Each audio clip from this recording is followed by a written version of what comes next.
in this craft of making, I kind of see her in ways, I was thinking about this and talking about this recently. She's kind of joining the ranks for me of some of this country's most imaginative contemporary artists who do work across disciplines and who have this extraordinary attention to detail. Think of artists like Fiona Hall and Rosalind Pigott, Exter Medici, an almost obsessive but wonderful attention to detail and to the craft of making and to the business of actually making you think. And this practice of hers, which we are surrounded by here, it's incredibly inventive and dynamic, and that's kind of embedded in the work itself. It feels like it's pulsing and moving all the time, and that's what her practice is doing. And of course, she works across disciplines in what seems to be an almost seamless way. Sculpture, drawing, a kind of architecture, intellectual inquiry, it's all one and the same. It's a kind of liquid movement in work. The heart of it, of course, is drawing, but the heart of her practice is drawing. And I feel like she actually does, when she makes sculpture, it's not sculpture, it's drawing in space. I think that's the way she sees it too. But with the most extraordinary materials, with aluminium, with LED lights, with acrylic, you name it, it's there. And it's all incredibly finely crafted. It's made. Her hands have been on all of this.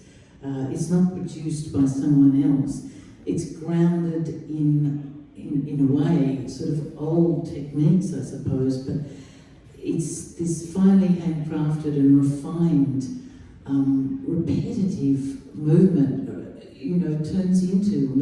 turn into these, liquid, dynamic, lively works that kind of take you places. And in these works, there is, across all of them, a sense of the flow of time, sometimes deep time. You can look at them and be transported. You can be taken into a kind of sense of the deep time of geology. They have an organic quality. And there's also a sense of mapping. And when you kind of stand and look at one of Hannah's works, you're sort of taken into it. And it's a kind of intellectual journey too. There's a cognitive mapping. There's a real spark between place, space, drawing, and imagination. And I think that's really, really key. I think they're wonderful, ambitious, powerful, and fearless in a sense. And I think when you're taken into the labyrinth of Hannah's drawings, you feel a kind of connection, a possibility of all kinds of connections and interconnections, of making a space between drawing, between the mind, between the body, between deep time. All of that is somehow embedded in them, and they never stop making you think.